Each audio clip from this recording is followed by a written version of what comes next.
Hello, everyone, and welcome to Hotline League episode 30. There's so much to talk about on this week's show, as opposed to last week's show. It was kind of slow. We're actually getting into LCS in just a little bit. Teams are starting to scrim again. We have a good conversation to have around all that stuff. The Players Association just had a pretty big meeting today. We've got Pobelter here, who has actually been at that. He's going to tell us literally minute by minute everything that was talked about in that meeting. Probably not. But there's so much more to talk about right now. Hotline League starts in this moment. OMENbyHP. What? Hang on. Hotline League is brought to you by OMENbyHP. All right. There was a snafu, but I've resolved it. The message is out there. We know who the show's brought by. Anyway, we're going to get to the show. Did you double click it? No, it was the way the software works is that it was already halfway through the animation and I went back to it, and so it was playing halfway through the video. Let's talk a little bit about the show because we've got Pobelter on, and Pobelter has never seen this show before. He was asking us what this show is moments before the show began, and so we can explain that. So Pobelter normally, and for those that are watching for the first time, we talk about stuff between us for about 5 or 10 minutes, and then we get into calls.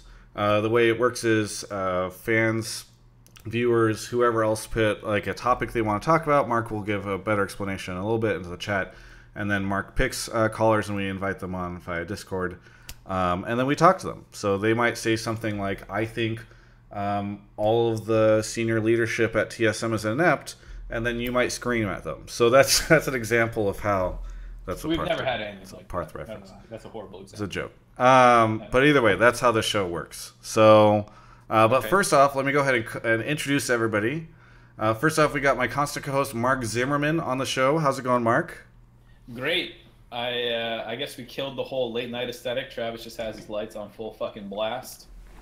Well, they were flickering before. There was like a flicker effect, so I can that's a little better. It's not flickering if I do that. Mark, how have things been with you lately besides criticizing my aesthetic? Look at mine, dude. I got a real room now. Yes.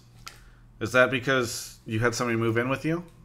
Potentially. So it was never going to be Allegedly. you that made your room look nice. God, no. Okay. No. Okay. Absolutely not. I also beat Nier Automata this week. I've been hard at work. You ever play that game? I've never played it. I've played it like for a couple hours, but have you played it, Pobelter? Yeah, it's a really fun game. I did all the endings, or most of them. So did you...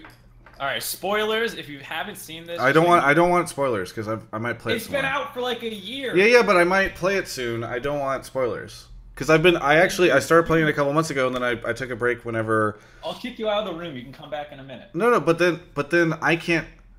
There's no way for me to hear the stream will just not hear anything. Yeah, that's fine. Pobelter and I was just talking. Okay, talk about it after the fact. Pobelter is joining us, the mid laner for Team Liquid. How's it going, Pobelter? I'm good. How are you, Travis Gafford? I am doing well. I'm glad you asked. I'm settling more and more into the new apartment. I announced last week that I'm living with Kobe. Wait, you don't live with us anymore? No, I don't. Oh. You didn't know that I moved? I moved to a place in Century City with Kobe. Is it a nicer place? It is nicer. It's the same. It's the same parent company, so it's almost the exact same. Yeah. I went in there. He gave me a little tour, and the first thing I said was like, "Oh, it's just like your other place," and you got mad at me. I didn't like hype it up enough. Yeah. Well, either way, I moved and that's going well. I was at the facility yesterday to interview your new Fortnite team. I interviewed 72 hours, and that interview is going to go out. You guys have a Fortnite team. Do you know that? I do know that, yeah. Well, now Xmithy has Jake someone to play joining? with. Yeah, I was going to say, we both made the Xmithy joke at the same time. Who knows? Maybe next year. Okay. All right, chat's talking about Nier for a second, so I just gotta say this. A lot of No people spoilers, say- please. Not a spoiler. People talk about how it's like one of the best stories in RPGs, and I just fucking hate that people say that. It's a good story. It's fine, but it's like any other like Japanese RPG story / anime. Like things just get turned up to 11.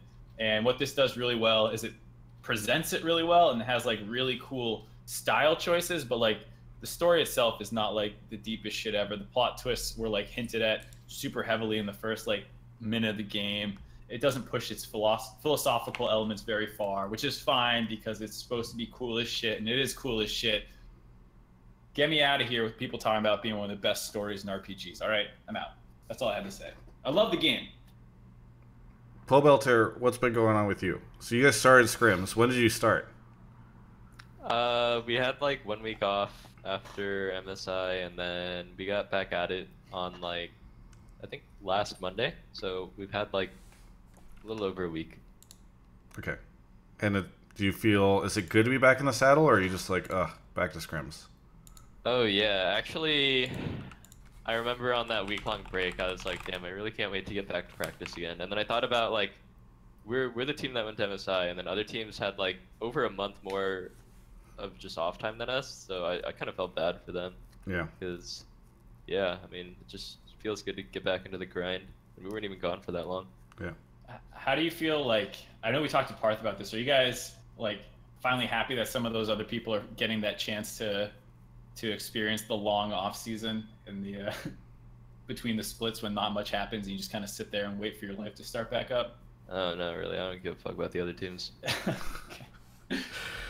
Well, it's good to have you here. So there was I'm sure we'll have somebody call in about this because, you know, or maybe they won't, I don't know. But I just posted an interview with the head of the Players Association that I filmed yesterday afternoon. And then I posted that live. And you guys had a Players Association summit today that you went to. And I'm really curious to talk to you about this a little bit because I feel like a lot of the players don't give a crap about the Players Association. I'm curious, like Peter somewhat mockingly posted like, oh boy, so excited to go to my first meeting today. And I'd heard some stories about kind of not great turnout for the meetings before this one. So I'm just kind of curious what your take is on the Players Association Summit, how you felt about the summit today and how you feel about the association in general. Yeah, I thought about it. All of the things are pretty much true. There's a lot of players that don't really care too much about it, think about it seriously. Turnout's been pretty low for the meetings. I mean, honestly, I didn't even go to some of them because, like, during the season we were really, really busy. We have like one off day a week sometimes, and then if the Players Association is on that one off day and it's taking a while and I need to get something done, like if I just need to do some like basic self-care, like I don't know, go get a doctor's checkup, go to the dentist, Yeah. go get my hair cut, something like that, and then I just can't make it to the player meeting because I don't have time to do that otherwise. But yeah, I thought about it, and then yeah, a lot of people are not really sure as to the importance or the meaning of the Players Association currently. And then I thought about it, and then I realized that really it's just kind of up to us. Like, it's really our association, and it's in our hands to decide what to do with it. So once I thought about it that way, I started to think about it a bit more seriously. When did you have that epiphany, just out of curiosity? This morning, actually. Oh, really? Okay. Yeah, it was like a Players Association meeting. Then Was turnout good? Because I heard that, or the Hal Biegus, who is the head of the association, he said that today was a blackout day for the teams, and that it was purposely a blackout day so that you guys could go to this. What does that even mean, blackout day? Like no scrims. Oh yeah, well all the teams had to take photos at Riot today for the upcoming season, so it just kind of went off the back of that. Oh, okay. Yeah, there was fairly high turnout, I guess. It wasn't like every player from every team was here, but like a decent amount of people, yeah. Was the meeting good in your opinion, or helpful, or I mean, I don't know how much you want to share about it, but I'm just kind of curious. Because this whole thing was announced like a year and a half ago, and literally today is like the first time we've heard anything publicly about it. Though I know they've been operating behind the scenes for a little bit. Yeah. I'm trying to think about what I should say. Sure. We'll just hang out here. Stuff done. I don't know if I should even like talk about what we talked about, like if it's supposed to be private or not. Yeah, I think he was saying that you guys were voting on people today.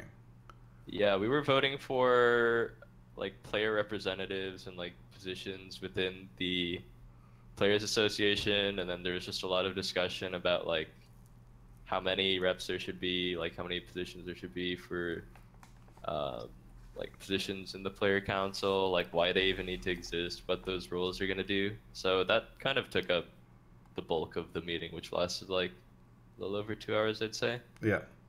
My last question on before maybe we move on, unless Mark has something, is just like, do you... I've heard times many players gripe about things, right? From everything from, oh, I get to go to All-Stars and get 0 prize money or get paid to be there, to frustration around like how quickly a patch hits the LCS, you know, versus to how long the season is if you go to Worlds. Do you think that you guys will be able to use, like, finally this is like a vehicle? I heard, by the way, recently that the only other time that the NALCS players had ever really gotten together was whenever they were all frustrated about having to wear makeup in the first season of LCS. Really? I never... Yeah, that Peter led like a revolt around all this stuff and didn't want to have to wear makeup, which I found hilarious, because my impression has always been that LCS players just are, it's like herding cats in terms of getting them to work together on something. But anyway, I'm just curious, like, do you think you guys can use this to negotiate with Riot or negotiate with the teams around this stuff? Yeah, there were a list of like things that need to be worked out between the players and Riot. Probably like the most common problems that players have had. Don't know how much I can talk about them really, sure. But yeah, there's like stuff to be done. It's nothing like egregious, like, oh, we're living in like cellars and, you know, our living conditions are terrible or anything like that. Pobelter, blink twice if you need help. Yeah. Alien or training facility. When Mark first started working for a team, he was living in a closet, so like Harry Potter. So I can understand if that's finally. Dude, I had way better than Harry Potter. All right, I had a full walk-in closet. I wasn't under the stairs. Okay. And it was a small walk-in closet. Yeah. But you were saying, Eugene, that it's actually there's some stuff that's being talked about. Yeah, nothing like crazy major, but you know, stuff that the Players Association can talk to Riot about and make things like a little bit better. Yeah. Cool. Well, Mark, if you don't have any other things that you want to talk to Pobelter about before we get into the calls, and you can go ahead and explain how this all works. Sure. So if people haven't seen that show before, like Pobelter, the way this works is you go to this Discord, which I am posting in Twitch chat right now. You're going to want to join up in there, and when you do, there will be a couple of text channels and a couple of voice channels. You're going to want to join Pleb Calls or Pleb Calls 2 voice channels. You can mute yourself once you're in there. And then in the text channels of Pleb Topics, you're just going to want to type in whatever take it is that you want to talk about. And want to emphasize, we prefer takes over questions, but with Pobelter, questions would be a little bit better. But usually we prefer if people say, I think Team Liquid will win the split again. Here's why. And then I can pull you in because I know what you want to talk about, versus I want to talk about Team Liquid's chances. You know, that's pretty vague, and I don't exactly know what your stance is. So try and make sure you communicate what it actually is that you want to talk about. I'll be pulling you into the waiting room, where I'll just do a quick voice check with you once it's your turn, and then we'll pull you on air, and you'll be live with POB. Yeah. Very good. So, and if you are a sub, just be aware that there is I'm going to move up the little chat stuff in the Twitch chat. But if you are a sub, just know that there is a subtopics section. And it moves a little slower. There's less people putting their questions in there. So it does give you a little bit of an advantage, but we do try to pull from both subs and non-subs. So it's not a guarantee. But while we wait for the for the first caller, I want to go over to my Streamlabs setup as it slowly loads, and thank several different people who have subbed since the start of the stream for their support. Yuna hosted me with 170 viewers. I missed that she even did that. I really appreciate that. What a dick, dude. What's that? Nothing. I didn't even thank her, man. All right. Well, anyway, Captain Batty sent 1,000 bits. Scorpades resubbed. Slim 2019. Voyu1 gifted a sub to Pobelter, so congratulations to Pobelter. You're now a sub to the Travis Gafford Twitch channel. It's going to be a big thing for you. Don't even bother checking the emotes, dude. They're terrible. The emotes are great. Wait, Travis, I might take like 10 minutes during the middle of this to go eat because I haven't eaten since breakfast. That's fine. Postmate you could also, if you're comfortable with it, eat on the stream. You just need to mute your microphone, but you know that's also I'm not going to mute. But all right. Oh, you're not going to mute. Okay, so we're just going to hear you eat. Do you have anything really crunchy? Because I love that. You have like chips or anything you can. I only have granola bars. I ate a granola bar, but I'm still starving. Gladius Lips has subbed. Sam pledged $5 via Patreon. Ed Mang subbed. Real Foxy resubbed for 7 months and says, shout out to Ateo, who's dropping their black hoodie this Friday. Cup of Lulu hosted me with 3 viewers. Great. Fixion subbed. XX Drunken Mage XX subbed. Dr. Manhattan gifted a sub to Risen Lazarus. And there's several more, but we're going to get to those in a second because Mark should have our first caller on the show any minute. He's going off to get them. Yeah. So you'll enjoy this, Eugene. I think it's great. You get to interact directly with the community. Okay. Christy is on the show. Christy, who's called in before. Christy, remind me where you're calling from. I'm from Austin, Texas. Austin, Texas. Very good. Good to have you on. What do you want to talk about on the show? Oh, wait. Did you go to DreamHack, by the way? Yes, I did, actually. It was really fun. I only went for 1 day, but it was great. Yeah, very good. Well, I'm glad to hear you had a good time. What do you want to talk about on the show today? Well, so first off, I just want to mention that since I met you at South by, I was able to go to Rick Fox's panel as well, where he talked quite a bit about how much he wanted Pobelter on his team because of his 200 IQ plays. So I just wanted to casually mention that because I thought it was really funny. But anyway, my question is that I would really like to hear y'all's opinions on the champion Pike, aka my new main, and his viability as support as well as in other lanes because he can kind of be put in mid, top, and jungle as well. And I also wanted to hear your thoughts on making an LCS appearance. So thoughts on Pike and what do you mean by making? Oh, if Pike will make an LCS appearance, you're saying? Yes. Okay.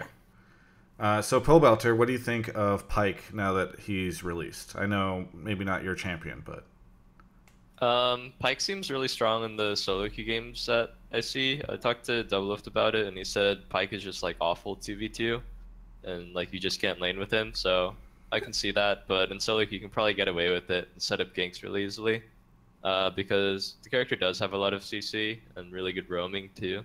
So whenever I have it in my games, it's usually really high impact, like blowing open the game bottom and then just roaming mid and then pressuring mid a lot.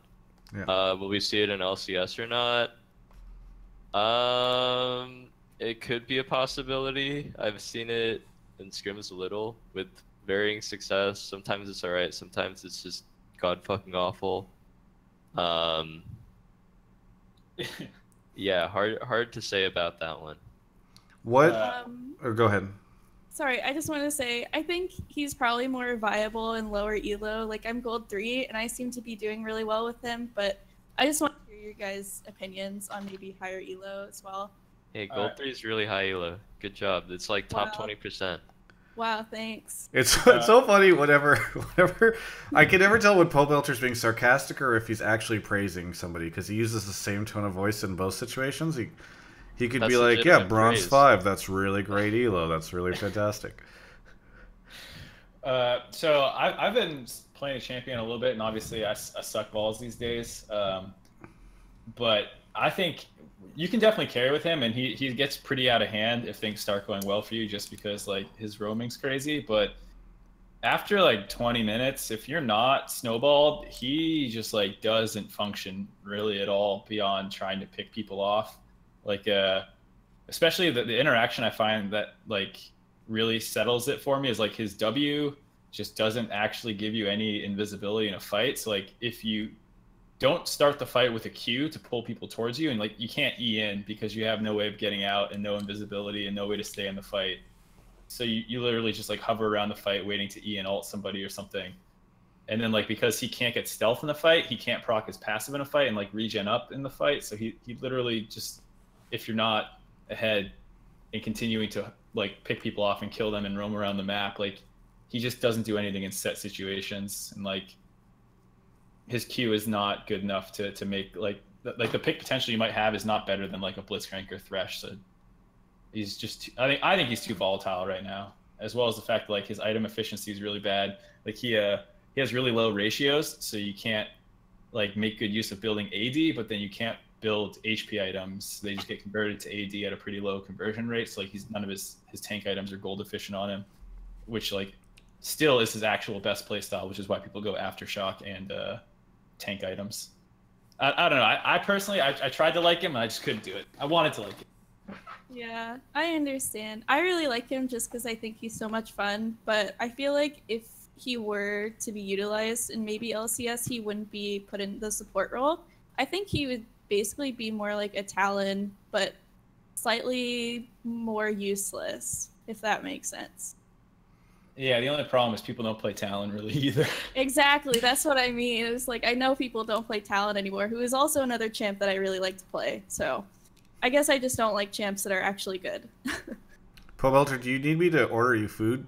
Twitch chat is really concerned for you. They think you're they think you look like you're about to pass out from starvation. They're just like, get Pobelter some food. I'm fine.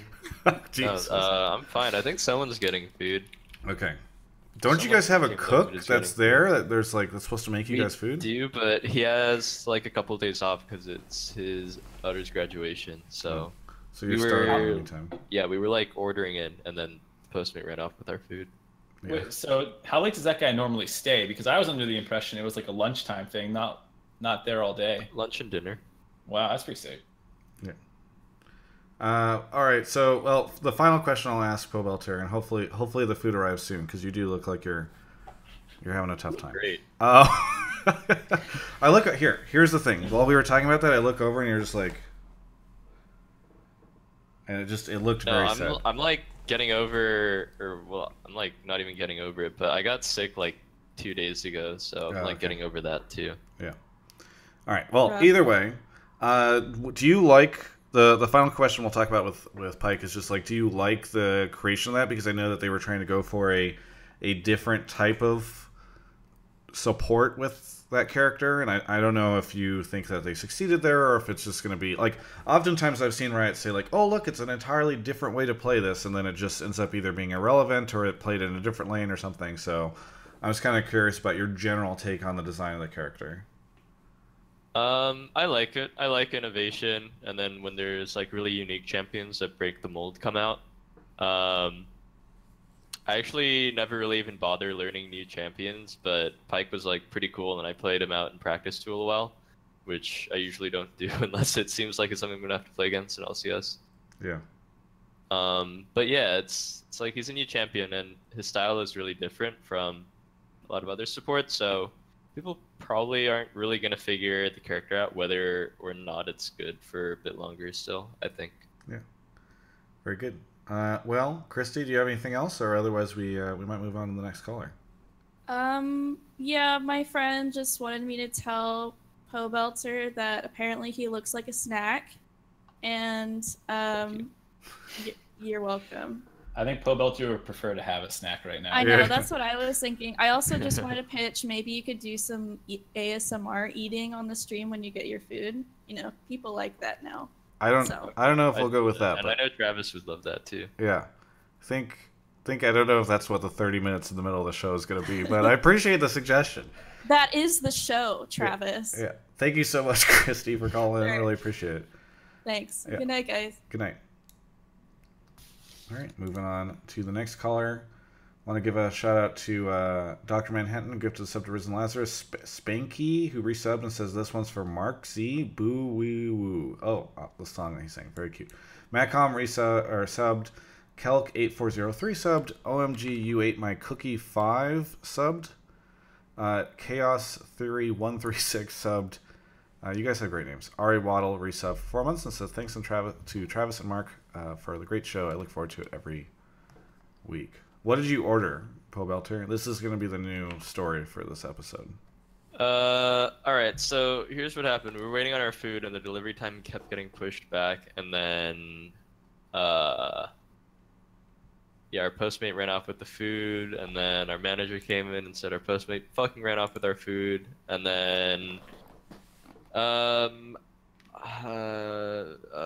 someone was like, okay, just order whatever, or like, you can take my car and get food, and then I was like, I gotta do this thing with Travis, and then I don't know what happened from there. Oh, well, that's very nice. So you're not ordering Postmates. Somebody's just supposed to have a card and get you food.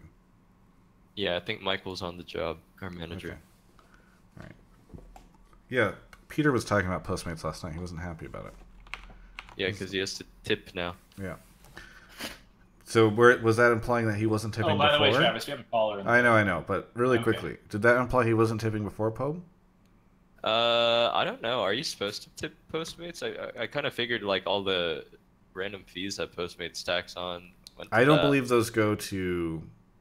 Does it just go to Postmates? Yeah, or if they do, it's very slim. You are supposed to tip your Postmate.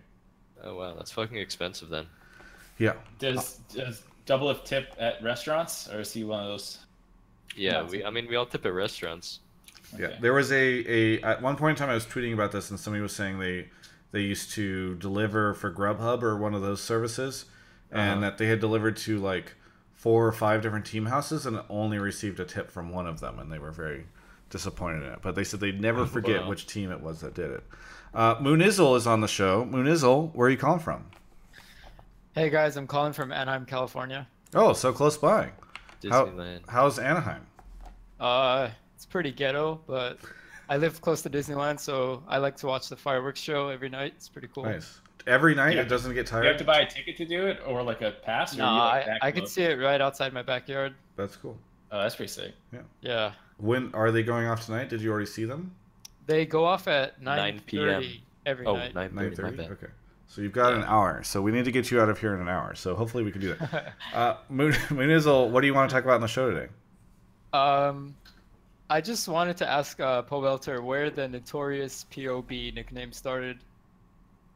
Oh, all right, so you know the rapper, the Notorious B.I.G.? Yeah, You heard of definitely. him, right? All right, Yeah, there's of course. this like photo of the Notorious B.I.G. Let me see if I can find it. He has like a cigarette in his mouth or some shit, and he's just like looking at the camera all pissed off. And then I was like took a Snapchat, and then I sent it to my friends, and then I was like copying that pose, and I just like labeled it the Notorious POB, and then everyone just called me that from that point. You actually. Was that? Oh, Go ahead, Travis. No, go ahead. Go for You're it. good. Was this around the time you were on Winter Fox, or? Yeah, it was probably like. Yeah, it's Yeah, an old one. I was like 18. I didn't realize you made it yourself. I thought like it Yeah. was a Reddit like Photoshop thing. Yeah, I No. thought it was a fan-made thing. You Oh, have. he's not puffing a cigarette. He's puffing a marijuana joint. Okay, well, we don't talk about that on the show. Why not, Travis? We're in California. We can talk He's about not whatever. He's not tree friendly. Yeah. This is not a 420 friendly show. Pobelter, you have actually a lot of memes around yourself, which is interesting because you have kind of a dry personality. Like, it's not surprising that somebody, like, dry personality is not an insult. It's just a dry humor. You know, there's a lot of people out there that go and say crazy shit, like Peter or whoever, but you, I don't think, go out there and say such crazy stuff. And yet you have, like, the 200 IQ meme. You've got, like, the Notorious POB meme. You've got all these different things. What is it, you know, why is it that you think you have this? Or, you know, how do you feel about it? Longevity. Yeah, it's just you've been playing for so long. Makes sense. There's I bound feel to be like- jokes about you eventually. I feel like you're not taking enough credit because I didn't realize you did the Notorious POB one, but like the 200 IQ shit and like the I'm definitely a top 10 mid laner, like those are jokes that you tell that like get turned into memes. Like Yeah, people I are didn't think that 200 IQ thing would take off. I didn't even think it was that funny when I said it, but it really took off. And then I'm sure there's so many people out there who just say this or that is 200 IQ, and they don't even know that I exist or that I created it. I wish you could trademark a meme, because I'd be like a fucking millionaire at this What point. happens if you go on like you know, like those meme generation sites? Like I wonder, you know how they always have like how it started? Like if you look up 200 IQ in YouTube, Pobelter is not even a suggested result. Yo, it is you. 200 IQ plays Fortnite, PUBG. Versus No, Mega. but know your meme list. 200 IQ is a satirical reference to one's intelligence when they're about to perform an impressive play in video games. It comes from a League of Legends Twitch streamer, Pobelter, who mentions his 200 thanks, know your IQ. meme. Oof. He gets the credit he deserves. So now you can use that in your court case. I think that's a legally admissible thing. Whenever you try to sue people for stealing your meme, you could use that. It's Are there actually other? crazy that you made that meme? Like the worrying trend meme was one that I didn't know Jat actually started the worrying trend thing. Oh yeah. He said it like every week on the cast, didn't he? No, he said No, it that was one for about one big balls. thing. Right? Oh, I see. It's He's- because Balls was Diamond too, and he said it Yeah. was a worrying trend. Yeah. I remember that. And the only other thing he said about it was like a graph of like a worrying trend, and it was a worrying trends like search usage. That one was like those are the only two things I think he did, and then like that meme took off. Are there any other memes that? So there's 200 IQ. There is Notorious POB. There's the like definitely a top 10 mid laner thing that he Oh, yeah. did when someone was like, "Where do you rank yourself?" And Yeah. like that's what I was saying. So I was like, Pobelter comes up with the memes. It's not like he does something dumb in game or like it's his name like Cody One, Cody Dunn, Cody Stun. Like that's all just like memeing his name. Yeah. Thanks, Mark. No problem, dude. Came up with them myself. Giving Eugene the credit he deserves. Well, just saying longevity is like, come on, man. You're Yeah. fucking... Moodizzle, is there anything else you'd like to ask, or are you off to see the fireworks? I might actually also go get food because I had a similar issue to him. Okay. Actually, Well, now you're just rubbing literally shocked. the fact that you're going to be able to literally eat soon in his face. It's very rude. Very disrespectful to the guest. Well, he might get his food before me, actually. All right. Well, that's the epic thing that'll happen. Come back on the here show. when you get your food so we can see. Thanks, Moonizzle. All right, thanks guys. Thanks for having me on the show. Yeah, See you, have a good dude. Have a good meal. ya. See ya. Thanks. You too, bud. All right. Moving on. We got. I think I said Ari Waddle. Jordan resubbed. Pyro JKL subbed. Plax Gigabytes resubbed. This is Poggers. That Travis HD Cam. Yeah, just type hash or exclamation mark camera, and then you'll see what's going on. Mike Spam is returning. Mike Spam, who in the past has had unpopular opinions. We're going to see if he has a popular opinion tonight.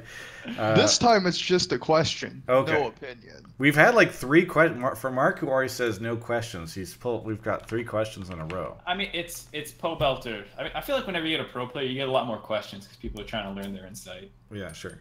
Like, well, how does Pike work? Mike Spam, remind everyone where you're calling from. Still Seattle, Travis. Okay, well, Still Seattle. listen, we have people that don't watch the other episodes. Just because I obviously remember where you're calling from doesn't mean everybody else would. Thanks for being a Twitch Prime sub, by the way, or a Twitch sub, by the way. Thank you so much. Thank Real Foxy, not me, dude. Okay, well, thank you, Real Foxy. What do you want to talk about on the show today? Pobelter, as the memes say, is the NA mid. Period. And I want to know why he thinks, unlike all the other mid talent that has been in the region around him, he's survived so long. Yeah, you're referring to the fact that NALCS frequently imports its NA talent rather than pulling In the from... mid lane specifically. Well, yes. once again, we're down to a single North American mid laner in the LCS with High getting swapped out for Mickey, right? Oh yeah, that's true. Yeah, so there's a What is period up of with time- it? Why are you the only Why guy did that can Skara survive? die? Why did High die? Why are you the only one who didn't die, dude? Yeah, so when I first started playing in the LCS, I think, yeah, there were 7 NA mids. Okay, there were 8 teams, and then TSM had Bjergsen. He was like, that was his first season. It was my first season too, I think. Well, So yeah, technically, I mean, back then, pretty much everyone was an NA mid. I don't know. I was really young back then. A lot of the mids at that time were like getting older on their way out, or yeah. I mean, and then something that I also started to think about too is that I really like don't want to fall off. Like as a lot of pros started to retire, and then like Odd One, Skara, that kind of generation of pros, as they started to taper off and retire. I remember thinking to myself, like, oh, I don't want that to happen to me, so I'm gonna like practice really hard to make sure that doesn't happen. So I think part of it is that. Part of it is also just like as teams started to import mid laners, I feel like there's a really big, and I guess this is true for every role, but there's just like a really big amount of base knowledge you have to have as a mid laner, and then mid laner has been so important for so long in competitive league that if you're like new to the pro scene trying to learn mid, like a fresh rookie in LCS, like that's just really hard to pull off these days, because if you make one mistake, like if there's one thing that you don't know about and then you lose your mid prio and then when it goes down to bot, dives your bot, like let's say you just get caught off guard that one time, that game's fucking over. You lost that game, and then yeah, I mean, there's just so much you have to know, so much you have to learn. I think that's another reason. Another reason is just that teams are not really that willing to give some NA mids a try. Like, I think there's a lot of, well, not a lot, but there's a couple NA mids out there who might do all right if they were given the same time to grow. Maybe came into the scene at the same time I had. But yeah, at this point, I think a lot of teams are just afraid to take the risk. So they just kind of go to import mid laners. But like with the Academy League starting this year, Echo Fox, you know, they used Demonte for a few games, and maybe we'll see some more of that as time goes on. Do you think? Talk about like? Oh, go ahead. You talked a little bit about other people dropping off and stuff like that, but I think it's pretty fair to say that you also, I would say, stepped your game up. I mean, like, you obviously started joining better teams than just like Winter Fox, excuse me. But like, I think you also legitimately got a lot better because you're, no offense, but your first split in the league, I think a lot of people would have put. Yeah, it was a dumb noob back then for sure. Yeah. Way better each season, and yeah, I mean, like probably the first good team I joined, or like the first team that I started to learn on, was when I would join CLG in 2015, and that was the year we won the whole thing. I think I was just like, I was like still pretty good compared to the competition at the time, but really it was just like Darshan was so much better than every top at that time, and then our bot lane was so much better. Jake was always doing really well, so I just like I did pretty well back then too, but really it was just really easy to win. You just picked Victor and... Yeah, and then for me it was, okay, after that I joined Immortals, and then I guess I just kind of became more aware of like everything I was lacking as a player. After like we had those really good regular seasons and then didn't do well in playoffs, like I realized, oh, you know, a lot of that was my fault, and like I really need to work hard on these things if I wanted to win again like I did on CLG. Like, it's not going to be that easy again ever. So, yeah, just really try and focus on what I need to improve on. Do you think there's a chance that players don't try to become mid laners because they just don't feel like there's an opportunity there, right? Like, better to go to one of the other roles than to go to mid lane? I know Gate role swapped to support for mid.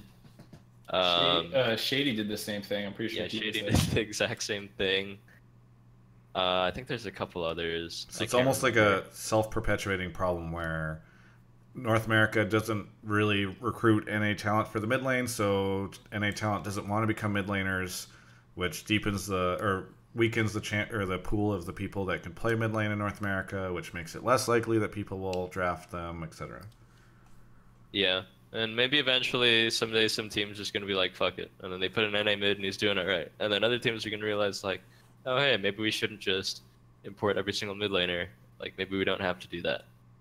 But until then, yeah, it's just me, baby. It's me. I think some teams tried that last year. Maybe one of the teams you were on didn't end so well. Yeah. Wait. Team Liquid last year? Oh. Oh. Sorry, yeah, the way I phrased that didn't make much sense. Thanks, Michael. Holy shit, I got food. Here, why don't you, we'll wrap up this call. You can eat your food. I'll do an ad, and then it'll all work out. So. All right. Anything else you want to say, Mike Spam? There's a certain group of people who are still fans of me and still post this VOD in a really obscure subreddit. And I just want to say, I know you guys do this. Thanks. Very mysterious, but thank you so much, Mike Spam, for your call. Can I ask, like, what is it, the clip of, if it's not going to get you in trouble? Is this like a personal clip of you, or like a clip of when you're on the show? When I'm on the show, there are people who are just like, hey, Mike Spam is on this show. Remember him? Is it good or bad video? Mike Spam, thank you so much for coming on the show. I really appreciate it. We'll catch you on the next call. See you later, Travis. All right. I was just trying to figure out what was going on. Like, I didn't know if it was a good or a bad thing. I was just confused. Well, Eugene is eating. I want to talk to you guys about the best sponsor this show has ever had. All right? The only sponsor it's ever had. But that just makes them even more special. I want to talk to you about OMENbyHP. They support the show. guess what this is behind me? This is an Omen by HP monitor, Omen by HP keyboard, Omen by HP. Wow, the camera actually like. So okay. Anyway, Omen by HP desktop. All this is my editing rig. This is where Broden can come in and work on vlogs and content and all this cool stuff. We're streaming this off of that as well. So the Travis Gafford Esports Studios, sponsored by Omen by HP, or brought to you by all the amazing stuff that they've been able to hook us up with.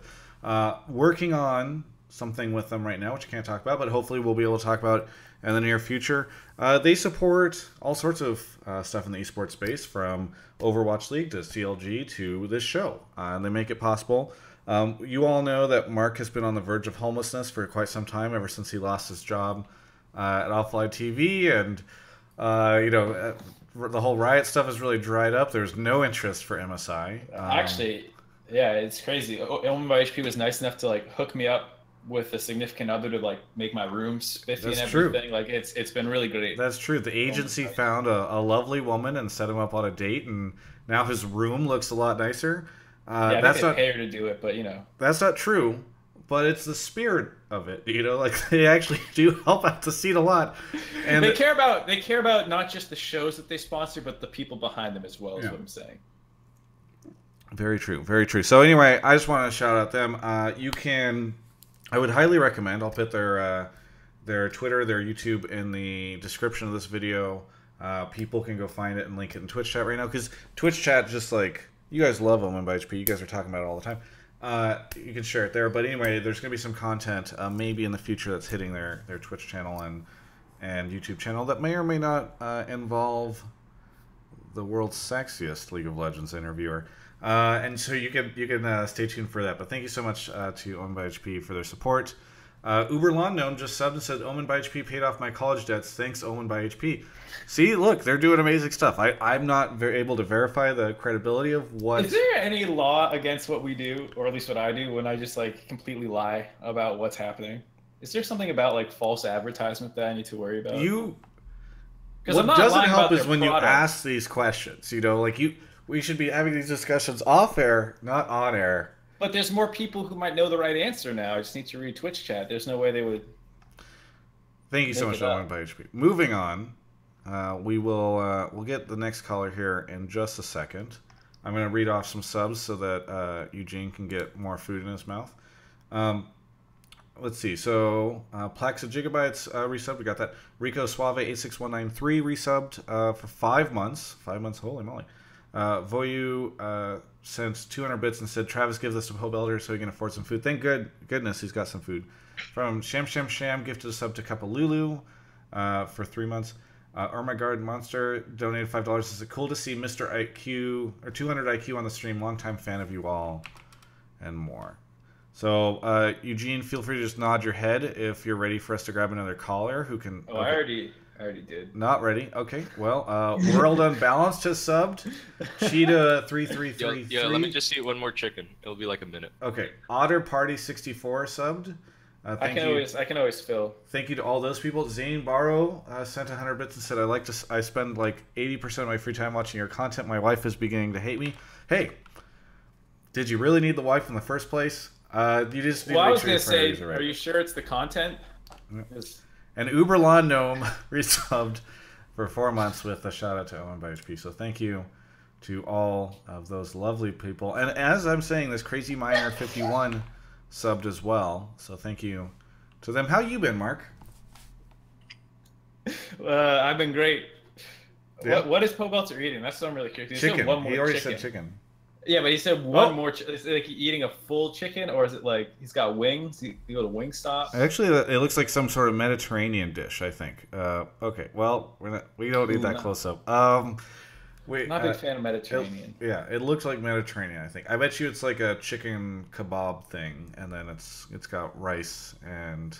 Yeah, I don't know. I don't mind like tzatziki and yogurt kind of sauces. Just. Yeah. Dang, y'all making me hungry. Yeah. I can't really appreciate a food until I understand what it looks like as someone's chewing it. So that was a nice close-up. Shadow is a Twitch sub and is here. Shadow, help us full time while Pobelter eats. Where are you calling from? Houston. Houston. We got another caller from Houston. You've been on the show before. Yeah, yeah. I was there when Kelby was wrong about Clutch beating TSM. That's right. Yes. And with double lift, yeah. Two TL players. I'll just talk to them all like sooner or later. Like, Yeah. Exactly. How's Houston these days? dude, it's so hot. Like, I was burning today. Like, this shit is crazy, bro. Really? Like, you don't want to come here. Like, it's hot. Like, this is the hottest it's ever been. Like, Yeah, I feel you, dude. Like I didn't turn my AC on today, and it got up to like 79 in my room. no, It's in brutal, Texas, it's crazy, especially with the humidity. I'm ready. Oh, what do you want to talk about on the show, Shadow? Hey, what's up? I wanted to ask Pobelter, like, what would it take for like a new generation of players, like someone like me, like if I wanted to, like, just go pro, like how hard would I have to work, and like what would it take to get there, like, because I recently started playing League in season 7, and so like, how long would it take me, like if I were just to put like 100% of myself in there, like how long would it take? Just I'm excited for Pobelter to say you have no chance. It's all over. Well, what Elo are you? Yeah, what Elo are you? All right, I'm in silver 3, but I have a new account at level 30 that I haven't touched, and I just been like learning a lot more stuff, just muting all. People are so toxic these days. It's like so crazy. Tell me about it. That's like that's the hardest thing to deal with like nowadays. Like, so toxic. Like that's like really that's the only thing. Like I just mute every game. So like that's the only thing. But other than that, like I'm showing progress. So like it's pretty good. But What does progress look like, Shadow?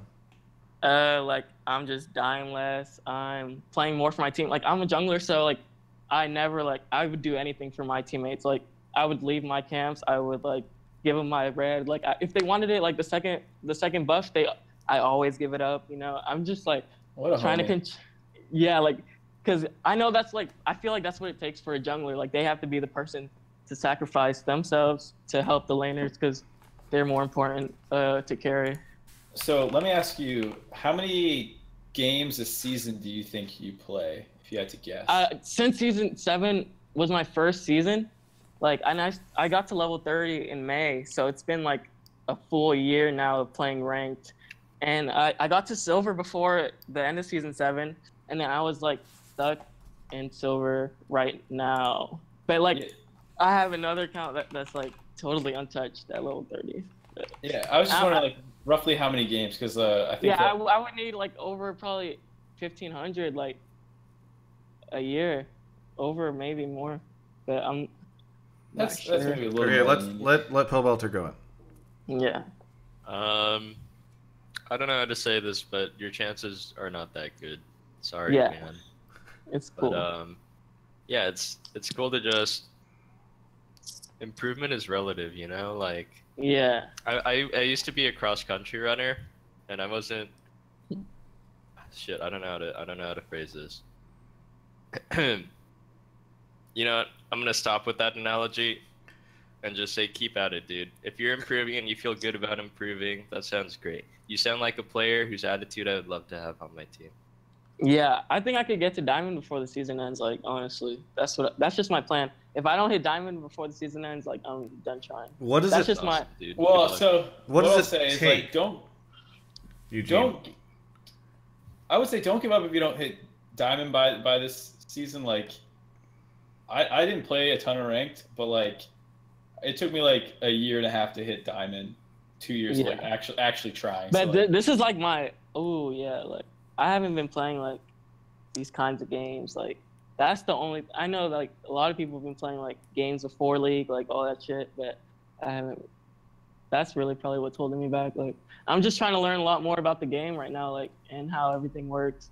So I don't really care about my main account's rank. I'm just learning like right now. So. What does it take, Eugene? Like how many games, how much effort, like what does it really take to go there? Wow, probably like probably like 5,000 games at least.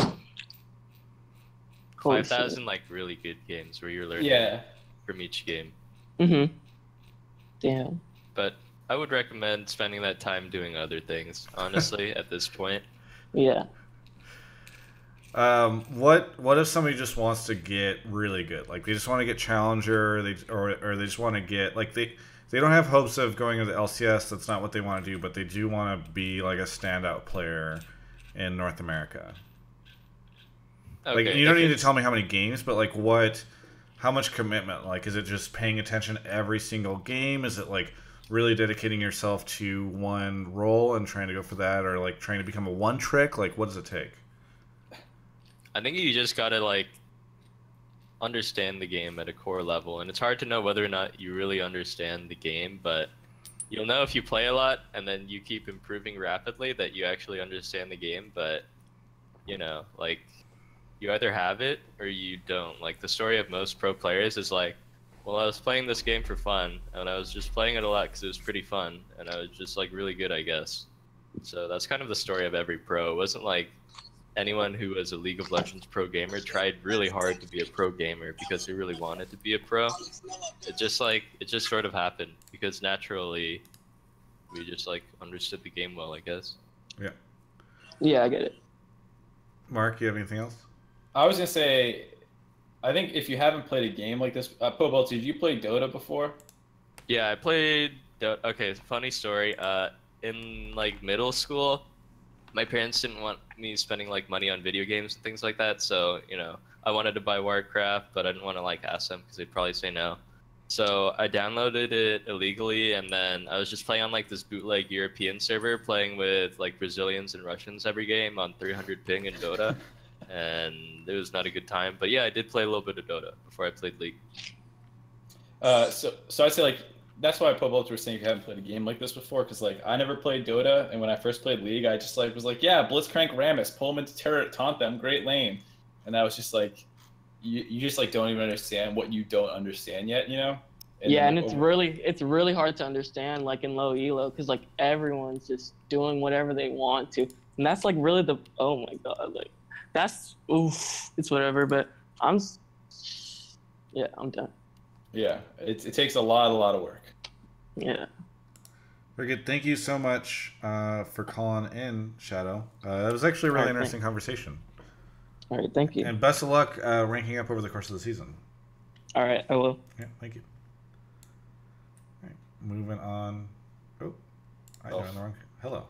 Travis, you feel all right, buddy? Yeah. Well, I tried to drag him at the same time he left, and so I ended up in the other channel. So you want me to get somebody? Yes, that would be good. Thank you to Kawoobs, who donated $10 and said, love the new video on the Players Association. Travis, thank you, Kawoobs. Sham gifted a sub to XX Hayes, and Sham gifted a sub to Banny Pawn, who some might know as Bonnie Pan, Double's girlfriend, but that's not how her identity is defined. And she streams. Did you know that Bonnie streams, Pobelter? No. Yeah, she's a big streamer. She's on the horizon. She's rising. The next That's Pokemon, cool. I think. Huh? Zinka is here. How's it going, Zinka? Where are you calling from? Hey, how's it going, Travis? I'm in Lake Charles, Louisiana. Louisiana. Okay, well, I think that's in the South. I tend to ignore everything that's not the West Coast or New York. How is Lake Charles? Good. Hot. Just like the last caller. Notice he was from Houston. I kind of feel that. Is For there a second after, it's like, do you know what the last caller looks like? I was like, what the? is that there's actually a lake there in Lake Charles? Yes. Yeah, there is, Travis. Oh, well, we've learned so much on the show. What do you want to talk about tonight? I wanted to ask Pobelter about the franchising this past split, how he felt, whether it affected the region's skill significantly, either way, positive or negative. I think franchising was definitely something the owners wanted a lot more than the players. As a player, it doesn't really matter for me, at least, because I know as long as I'm good, I'm gonna have a job, I'm gonna have a spot on a team, no matter what. So I didn't really care about that. But for owners, it's like, maybe if they make the wrong decision or the team falls apart and it's not in their control, and then they fall out of the league, they're just like fucked. So they really wanted to have these permanent spots, but in terms of how it's affected me as a player, I think it's been positive overall. Like overall, salaries went up, the contract lengths increased, and then things seem more stable overall. The owners seem more happier overall and like more willing to invest in the players. So when it was first happening, I was like, I didn't really understand how it would affect me as a player, but in retrospect, I think it was a positive change. Yeah. Do you feel like, okay, so maybe it helped with the scene. Do you think that North America is a better region because of franchising?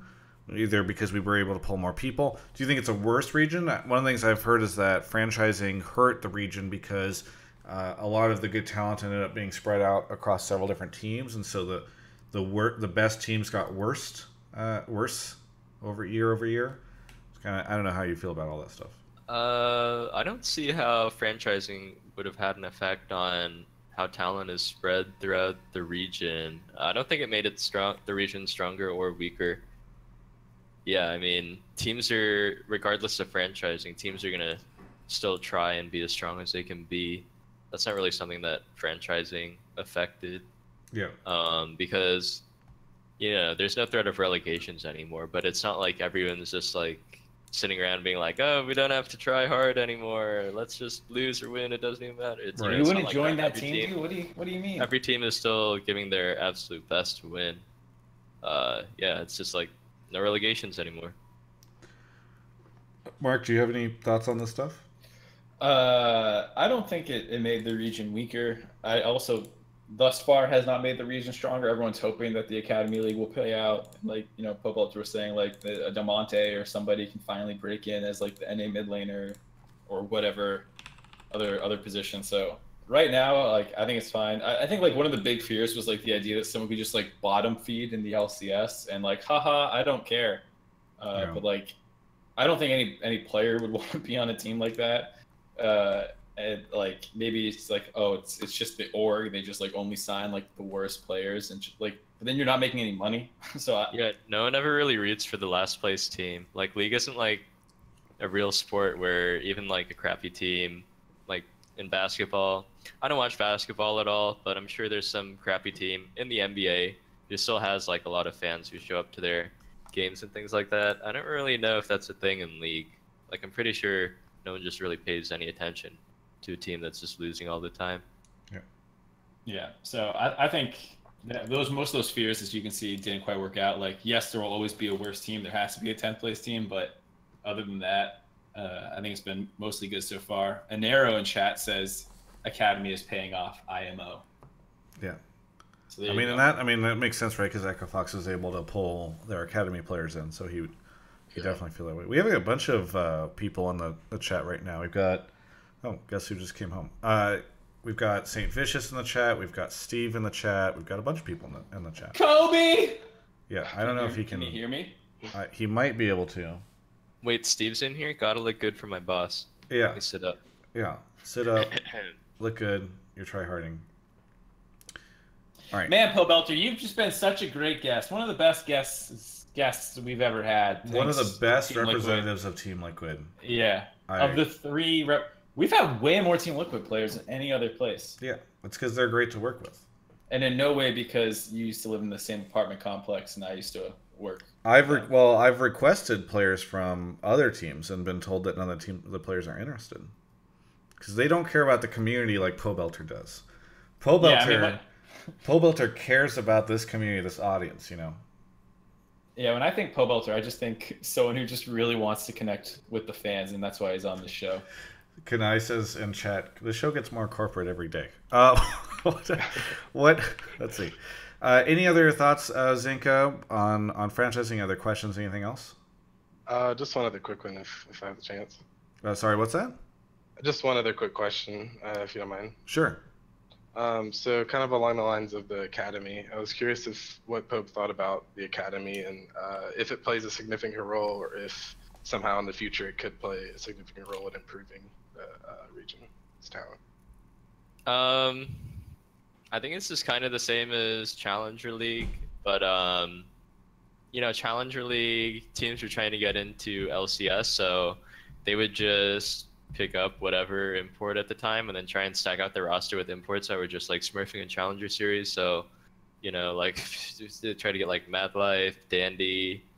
Yeah, I mean there were a lot of like players that were above the caliber of the NA Challenger Series playing in the NA Challenger Series specifically for that purpose. And then actually I was surprised there are so many imports still in the Academy Series this year, because I don't really understand like the point of having imports in Academy teams, but hang on, what am I thinking about? What's my point here? I don't even know what my point was. Well, Academy the good, point was, bad. it was whatever you thought about academies. Oh, so yeah, now it's like people aren't trying to get into LCS anymore. There's a lot more percentage of NA players, like players from NA solo queue, in the Academy League, because teams aren't as concerned about just trying to have the best possible roster to get into LCS that split. Mhm. So, you know, no matter how you look at it, it's just more room for NA players to grow. And if you look at Team Liquid, they were able to use one of their Academy players during an international event. So that's Yeah. And they were able to trade their import Academy mid laner to another team. Yeah. Okay, Yeah. wait. Okay, I wasn't blaming Steve there at all, of course. Mickey was on the TLA team, and actually he was supposed to be the mid laner for Team Liquid coming up, but then all that stuff with Immortals having franchising happened, and then things just ended up happening where Mickey got moved to the Academy team. So I wasn't saying it in a way where it's just like, you know, all the imports in Academy League. Hopefully Steve, somebody came up and was like talking to him about something else. He completely missed that part. You know? Sorry, Steve. My bad. So one point that I know some people made was that like by having Challenger like League focused on bringing the best talent to North America, it improved solo queue because you had like a couple more high quality players on the server. Like I don't know how much credence you give to like people who were talking about that. I'm not really sure if that had a big effect.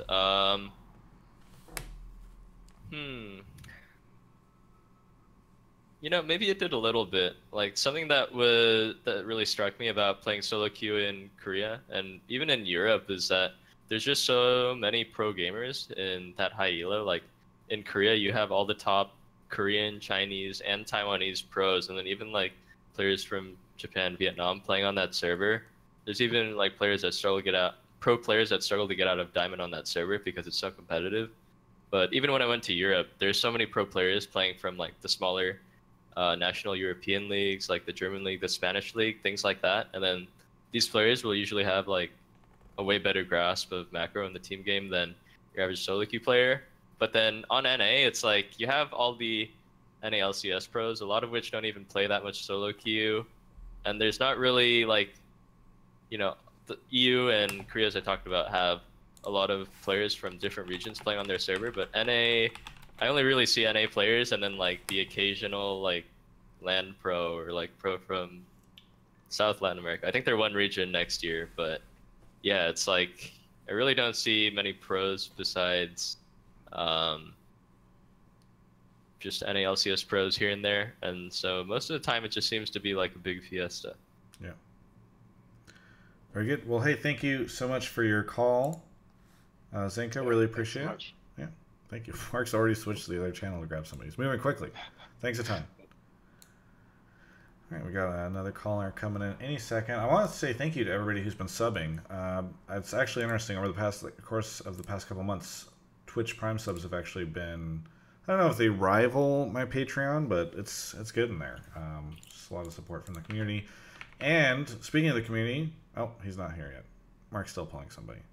But just imagine if somebody was here and I was able to use that segue perfectly. All right, Bonzo TV resubbed. Kyle0808 resubbed with a tier 2 sub, by the way. I just uploaded. It should be here any minute. The tier 2 sub emote. So we're looking forward to that. OS Riot is here on the show. OS Riot, where are you calling from? Houston, Texas. Houston, Texas. Another Houston, Texas person? Texas is really showing up on this show. They're just trying to prove that they deserve an event. Yeah. Well, come on now. Yeah. Anyways, I'm using tonight. I heard, by the way, that Riot, the rumor is that Riot almost was able to have an event in Texas for Summer Split, but it fell apart. There's certain ice issues I guess we're having in events. What's that? You're kind of hard to hear. Oh, sorry about that. Talking out, but can you hear me now? Yeah, especially if you get close to your mic, I think that'll help. We hear a lot of All right. background. Well, yeah, we almost had a tournament here, or an event here, but it was some of the taxes that I guess they just didn't want to make an agreement on. Oh, you heard that rumor as well. Yes, it did. Oh, interesting. Okay. It's interesting that I've heard it. It's even more interesting that you, a caller who I am unfamiliar with, have heard that rumor. Either way, let's get into it. What do you want to talk about on the show? I was wondering why it seems that when our NA teams, it's not just Team Liquid, but all the teams, seem like when they're playing here, they're really aggressive. They're always forward playing, almost kind of like the 9 penalties meta. But every time we go over nationals, it's to the book at 2 minutes we're doing, or getting bottom lane or top lane, or it always seems like we're playing way, way safer. Why is that? So you're saying that, yeah, NA teams play really aggressively whenever they're playing domestically, but internationally it feels like they all play safer or even maybe afraid or whatever. Yeah, exactly. All right, very good. Pobelter, what are your thoughts on that? Or Mark, either of you guys want to open up. Is it true? Like, first off, do you think that it's true? Is it true that North America plays a little safer, a little bit more scared at these international events? For me, okay, so within NA, I felt like we were actually a really aggressive team early game. We were like a really strong early game team. Like, apart from Echo Fox, we were probably the 2 like strongest early game teams within NALCS. And then when we went to MSI and then started to play against the teams there, they were also just like really good at early game and then knew a lot of things that we didn't know that we had to learn and catch up on. So I think part of it is just difference domestically and internationally. Just like difference in how strong the teams are. I think that also the reason why it looks like, you know, we play more aggressively in NA than we do internationally is just like teams just straight up don't make like the same level of bonehead mistakes that you see in NALCS a lot. So it's really easy to see like, okay, we ganked bot, we killed them bot. Oh, we're playing aggressively. But really that wasn't it. It was just like, oh, they're really overextended, let's punish it. And then if you don't have the same openings, then it's a lot more difficult to come up with an aggressive play. Because it's not like the enemy is making a mistake that you can punish. It's like, it's much more difficult than that. Yeah. Mark, what do you think? I mean, pretty much exactly what Pobelter's saying. Like, if against domestic competition, you're able to bully someone in lane when you shouldn't be able to, and then you can set up a dive on them, it's like, oh my god, look how aggressive they're being. But if you go up against Uzi and suddenly you're not winning lane, then like your own, like you can try and gank him, I guess, but it's not really the same level of play. And you know, that has a knock-on effect because League is such like an interconnected game. It's like, if maybe your jungler's not as good, your top laner, your mid, like, you know, it really limits how the entire group can play. So yeah, I don't think like teams, I think most of the times teams don't go there and have an actual conscious shift in play style. It's just like you're playing better teams. You can't do the same things. Like, you would probably think any, you know, pro running back against like a high school level team would just like smash over people. But then when they go up against other pros, it's like, oh, they suddenly can't bulldoze people. So it's just, you know, two different caliber of opponents. So you say it's almost like a familiarity that since you just played so many people, so many teams over and over, that you feel safer? Or no, that's not really safer, but your knowledge better than, so you're more able to jump on. No, I don't think that's. I'll let Pobelter speak, but for me, I don't personally think it's like a familiarity or like comfort level with the teams you're playing against. Though I think in some situations, maybe the international stage does, like, nerves can get to people, and then like because they're nervous, they're not playing as aggressively. But I think the vast majority of the time, it is literally you're playing better teams who don't make mistakes, like Pobelter was saying. Yeah, I mean, some of it is nerves, to be fair. Like, the pressure I felt playing at MSI, you know, playing at like the NALCS finals was like, I don't know, that was probably like a 3 out of 10 in terms of pressure. I felt really chill. But playing at MSI, I felt like 9 out of 10, like, holy shit, I really feel the pressure. So that was a little bit, and I tried my best to not like let that affect my play-in game. But really a lot of it is just, yeah, if we're playing in NALCS and then we're winning like 2 lanes, maybe 3 lanes, then, you know, it can be easy to make a play. It's so easy to set up a play if you're winning 2 lanes. Or, sorry, it's really easy to set up a play if you're winning all 3 lanes. And it's still like pretty easy if you're winning 2. But if you're only winning one lane, or like if one lane is winning and one lane is just even, then the game just plays out a lot more slowly. Like that's just how it is. Yeah.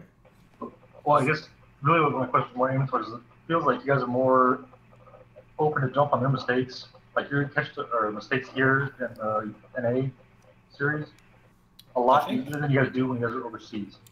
That's what I'm saying. It's like it seems like you guys are able to spot those openings and you're able to make that jump in and push it.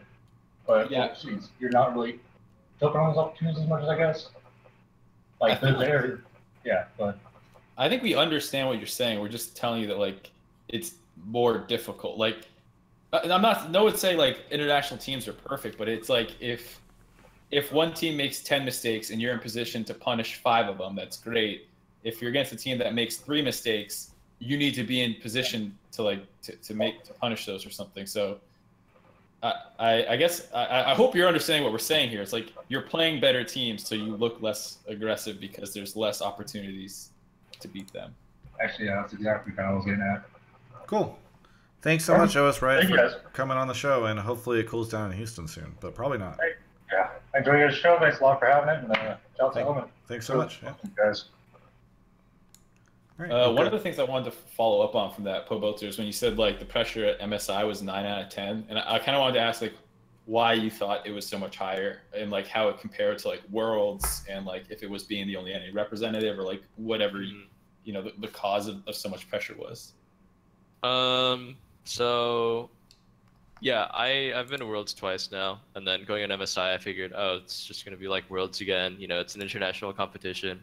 Of course, teams are gonna be really good. Harder. It's gonna be harder than an NA for sure, but I'll be prepared for it pretty well, I think. But I think it felt different because heading into Worlds, both times in my experience, the meta was really fleshed out. Like, let's see, the first time I played at Worlds, it was that fucked up Juggernaut meta where Purple Side was just getting Gangplank and Mordekaiser every single game, and then like Fiora was still ungodly broken. For the first week, everyone thought Darius was broken too. So everyone had really similar ideas for that one. For the last Worlds I played at, it was the fucked up Ardent Sensor meta where whichever team got Ardent Sensor first, they won the game because they pushed bot turret first.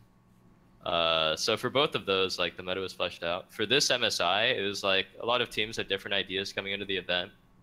For us, we just scrimmed Fnatic mostly because we were in Europe pretty early. And so we had like developed our own style and strategy and picks. And then we went up against teams, and then it was like, oh, well, what we're doing isn't working. And then it took a lot of time and hard work for us to identify like what we need to change, what our problems are. And it's just like stressful to go through that process for like, okay, the schedule was like wake up at 9 or 10 or whatever, get ready, go play 2 games throughout the day. You get back, it's like 6 p.m. and then you're scrimming the whole time, and then you get to sleep at around like 1 a.m. So it's just a lot of time and like a lot of high pressure, because yeah, there is that pressure of feeling like you're the only representative from your region. You know, when I made mistakes, like I played pretty awful the first couple of days of that event, and I just like uninstalled like Twitter, Reddit, everything off my phone because I knew looking at that stuff would probably be horrible for me, for my mental too. But I could still feel like in the back of my head, it's like, oh god, people are probably gonna think I suck ass. I kind of came to terms with that. Okay, we started to play better when there was less pressure on us. Like we got to the point where we were 0-4, and we were like, all right, guys, we really fucked up, didn't we? We're 0-4. We were totally shitting the bed, and that's all right because there's still 3 days left, and we can at least try and pick up as many wins as we can. So once that was our mindset, it felt a little more chill. Like we had already accepted that, you know, we were sucking massive dick. Everyone probably thought we sucked. Just like all this horrible stuff. We're like, yeah, you know, that's probably true. And then from that point on, we actually started to play our game a lot better. But yeah, the pressure is really different. Just like having to figure out the meta every single day and having to adapt every single day.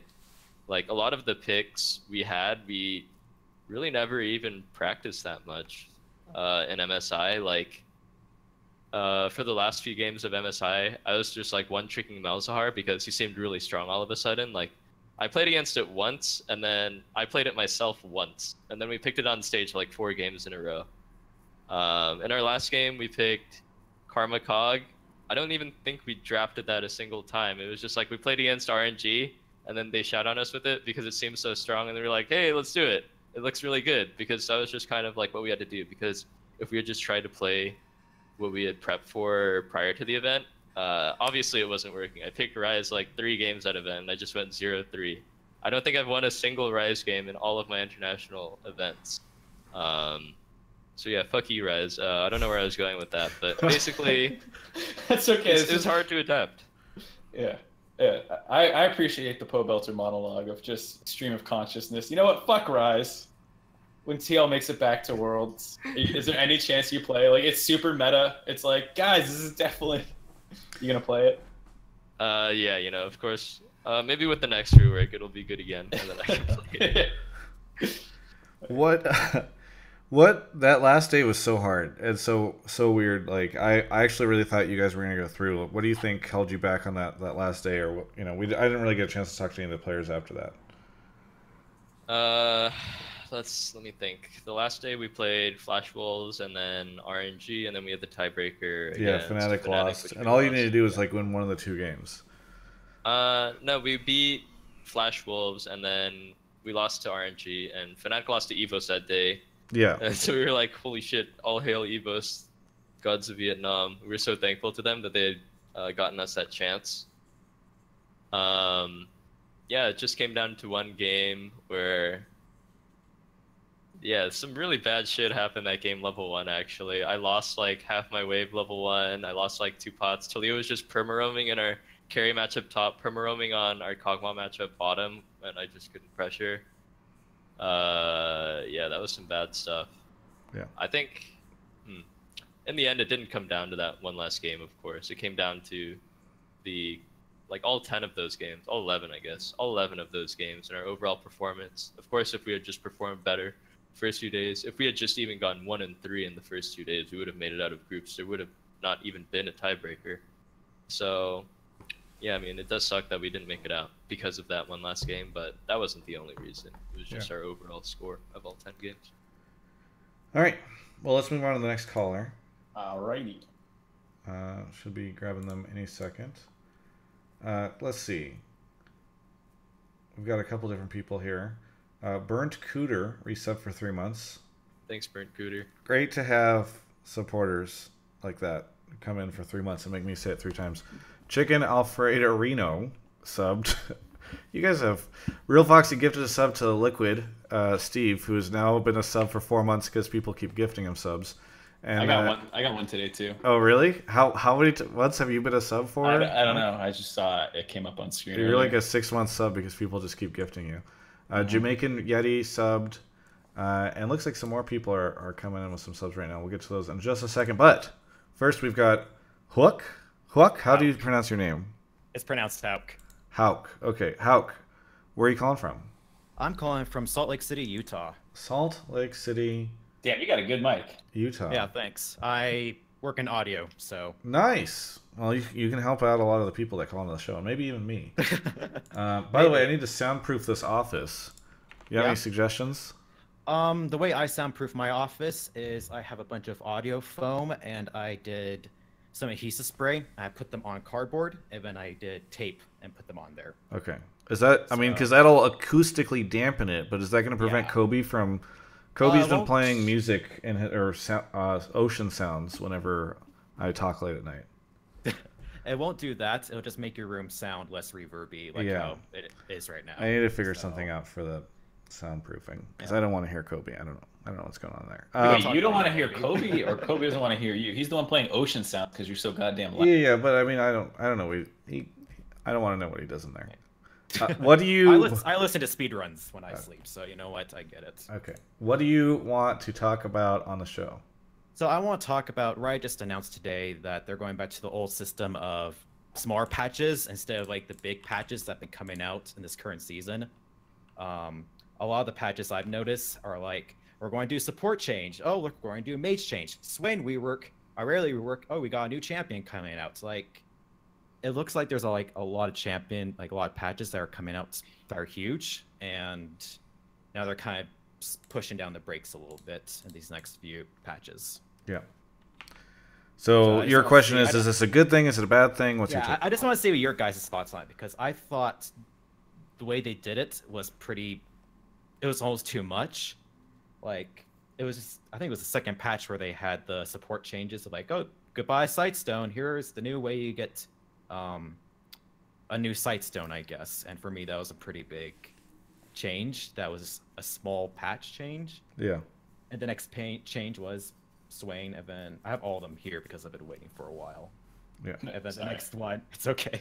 And the next one was ability power, and they changed ability power like in 5 next patches. So I'm just kind of curious if you guys would like it to be like the smaller patches they had in the past, or is these mega patches? Yeah. Yeah, these mega patches, because I thought the mega patches always made the game a little bit too unstable, but. I don't know. Yeah. I don't know what Pobelter thinks or what everyone else. Sure. We'll hop into it. So I don't know, Mark or Eugene, if you want to take it, but yeah, I'll go. There's definitely a lot more volatility when it comes to really big patches because, it's basically if you change more, then the game can become really different. So yeah, Riot's really been shaking it up this year with each patch. In terms of how I feel about it as a pro. I kind of like the direction of the game because it's made the game a lot more like, well, not in solo queue at least, but in terms of competitive, the game is a lot more fun than it was in the years past, I think, because there's a lot more new strats, new champions you can pull off because of how they've tried to like level the playing field. Like they've pretty much cut out control mage powers for like patch after patch after patch, and then now it's like control mages are not like really that strong right now. Yeah. So I kind of like that because the game feels a lot more fresh when it's that way. Back when I was playing Orianna and Azir for like 3 years straight, didn't feel as great. But of course it is more work and you need to put in the time to adapt and discuss with your team. I think that's interesting. Are you looking forward to the Sion mid versus Aurelia mid from the MSI finals hitting the NALCS? Yeah, top lane is definitely bleeding into mid lane a bit these days. Not even just Aurelia, but some other champs and scrims too. Sion really fell off after they nerfed him, and then they nerfed Banner too. So yeah, not too much of that guy, but yeah. So they didn't really nerf Banner that much. They gave it an interesting change lately that's made it slightly more interesting, I think. It definitely hurt mid Sion though because he would play AP matchups and then they just couldn't deal with the whole like complete reduction. So a little bit more balanced in that regard, but probably not as balanced late game. But I think while it's super like I love the MSI meta and like just watching how much shit was viable, I thought it was one of the coolest tournaments just for like what people were trying to do with the game. I think it's had an adverse effect for solo queue and like the average player. Like when you have these big patches coming out much more frequently, I think it hurts the average player because they don't play. Like Pobelter said, you have to grind the game a lot to be able to like really understand what you're dealing with. And most people don't need to understand it to the level Pobelter does, but you still want to at least know what the fuck's going on. And if suddenly like you're a jungler, you last played 3 weeks ago, and then you come back and now it's like, wait, all my routes are different and I have to like fight over this fucking scuttle crab and like, oh wait, now Xin Zhao's broken and like it's just really hard to play. And I think what Riot tried to do was interesting because they had 2 posts. One previously where they talked about how their new strategy was like big patch, little patch, big patch, like little patch, and the little patch would tune the big patch that just came out.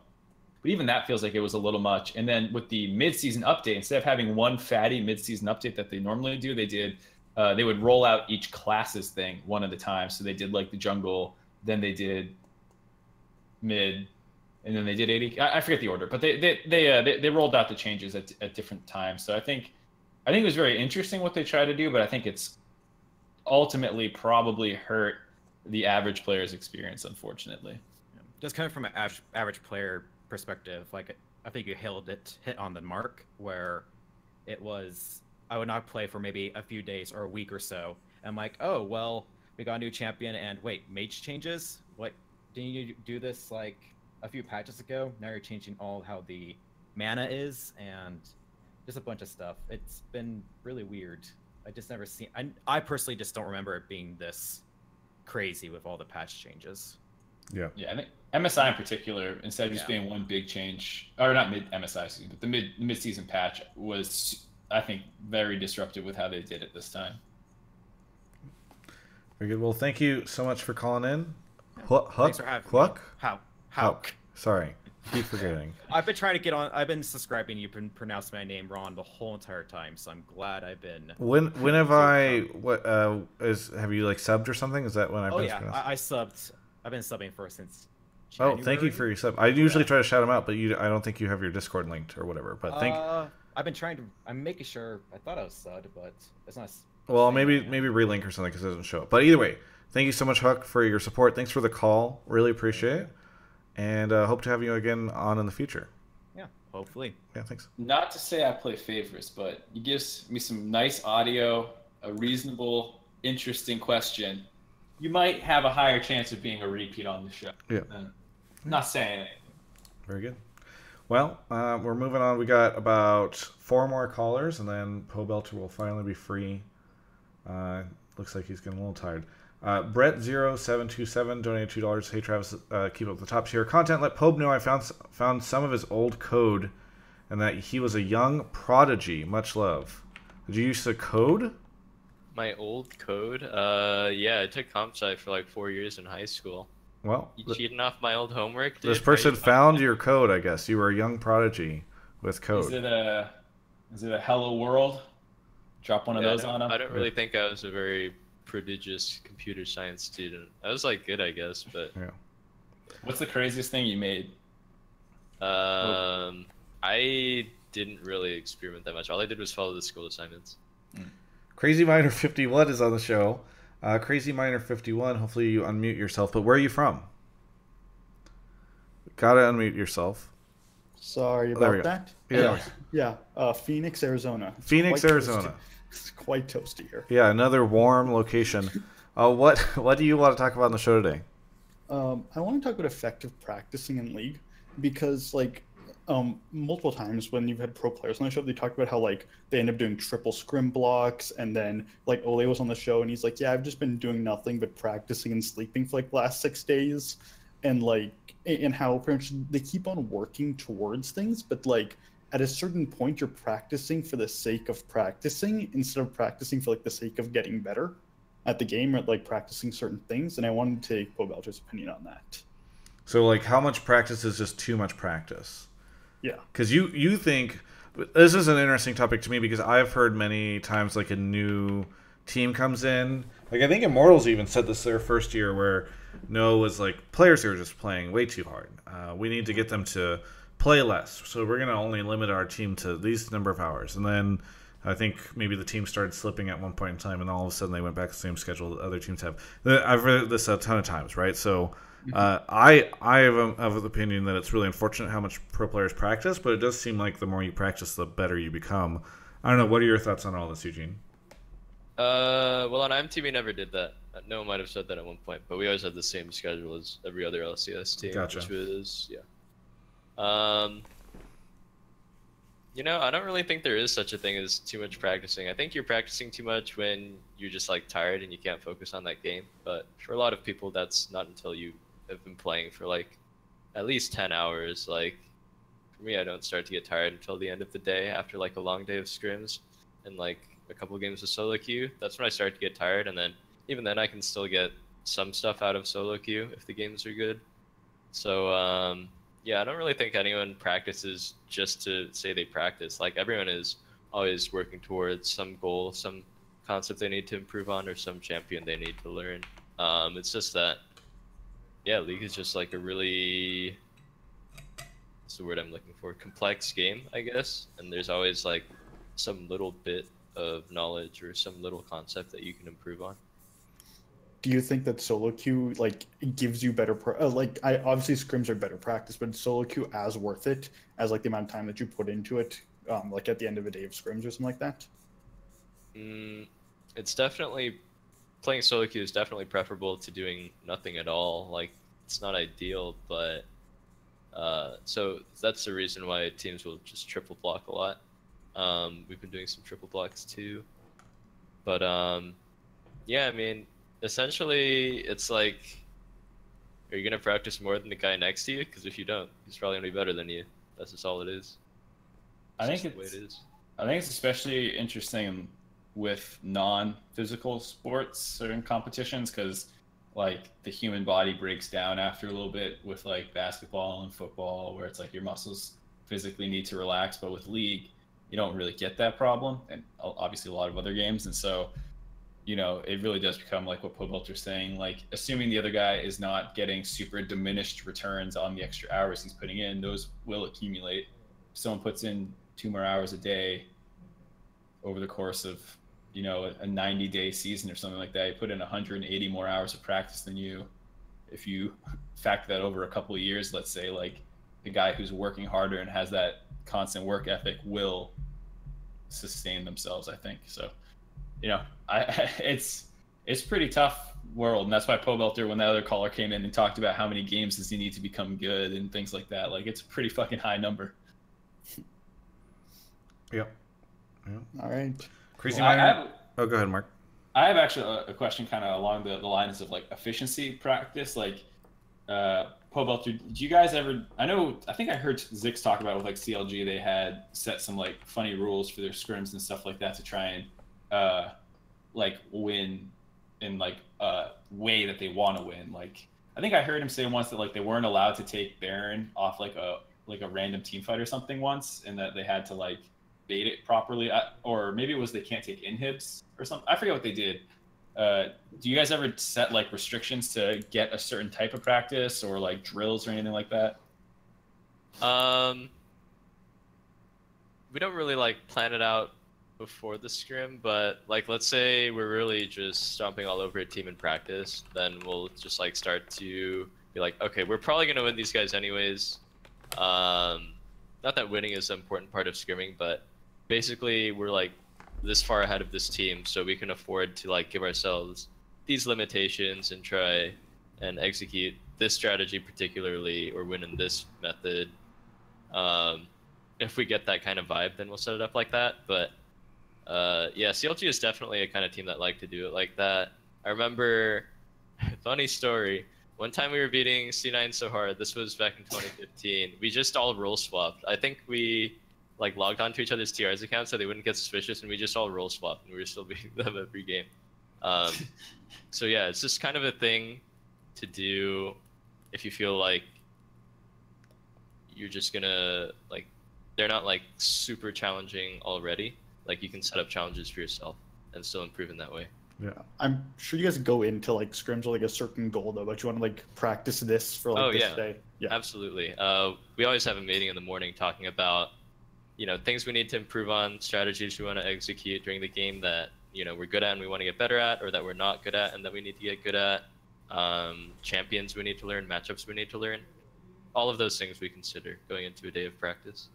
All right. Hey, thanks so much, Crazy Miner, for coming on the show. Thanks for having me. Cool. We got 3 more callers. We're going to speed through these really quickly, and then we'll be done. Thank you so much to Gami for donating 669 bits. She was in one of my videos before. Finnick, LOL subbed. Kugi Monster subbed. Pont 40 subbed. I'm Avi, LOL subbed, and then Beyond Salvation subbed as well. So thank you to all of the subs. We got Mr. Scooty 2 on the show. Mr. Scooty 2, where are you calling from? I am calling from Hollywood, California. Hollywood, okay, so nearby. I'm gonna go ahead and turn you up. What do you want to talk about on the show? Well, first and foremost, I wanted to really put on his turnout at MSI. It may not have been the... You're kind of cutting in and out. You said congratulate him on his turnout? Yeah. Can you hear me now? Yeah. Yeah, I just wanted to congratulate him and say that, you know, it may not have been the result like it was, but I thought they did NA proud and, you know, showed up and rallied after a slow start. So congrats, first and foremost. And secondly, I wanted to talk about who Pope thought was the biggest threat to Team Liquid in the coming split. I personally think TSM would probably be at the top of the list, probably popular opinion, but I I just kind of felt like their issues in the last split maybe came down to lack of synergy more so than lack of talent. And so I think, you know, they have a higher ceiling maybe than a lot of the other teams in the league. So just curious to see if it was really intimidated by any other teams. Is TSM going to be your strongest rival, Pobelter? I think maybe. I'm still like, I still just can't believe that they lost to Clutch last year. I feel like there was some sort of triangle going on where, or yeah, last split. I feel like there was some sort of triangle going on where we were like really strong against Clutch and Clutch was really strong against TSM. So it was like, Jesus Christ, we're just like mopping the floor with Clutch, but you know, TSM is like, they're actually kind of tough to beat. And then, so yeah, we were all dumbfounded when Clutch actually beat TSM. But yeah, I still think that TSM's a strong team. They have really good players. They're up there for sure. Besides TSM, gee, I guess Clutch because they beat TSM. Echo Fox? Echo Fox is. Do you think that they're a spring split team? They're not going to be able to make it show up as well in the summer? No, I think Echo Fox is going to be good too. They have really good players as well, and they were a strong team during spring split, of course. I think if Echo Fox was on the opposite side of the bracket, we might have they might have been the team we had met in the finals. So yeah, they're good too. Honestly, it's hard to know like with right now because we haven't even started the season, and then you know like some teams are going to do really well, some teams might underperform, and then generally as you're screening for playoffs, that's when you know, all right, I think we're going to do this well during playoffs. Yeah. But to predict it before the split, you know, I can only have like cursory thoughts. I mean, it seems like there's the potential for this to be a really interesting split because Clutch showed they were strong, Echo Fox showed they were strong, showed they were strong. CLG feels like they can, like they started looking really strong at the end, like maybe they figured out their stuff. Oh yeah, CLG actually is like a lot better than how they performed spring split. I think they didn't even make they did not make playoffs. I think this split at least they'll definitely make playoffs. And then you've got TSM, so it's just it's hard to say. It feels like there's a lot of different threats for the top. It feels like a lot of teams could be really good. Any chance for teams could be bad? Any chance for any of the teams besides CLG at the bottom to look good? Any chance Mickey's going to revitalize Golden Guardians or the FlyQuest stuff will happen? MVP sort of Mickey. The big bets Optic is making? I don't know. Yeah, it could happen. Okay. All right. So political. A lot of confidence.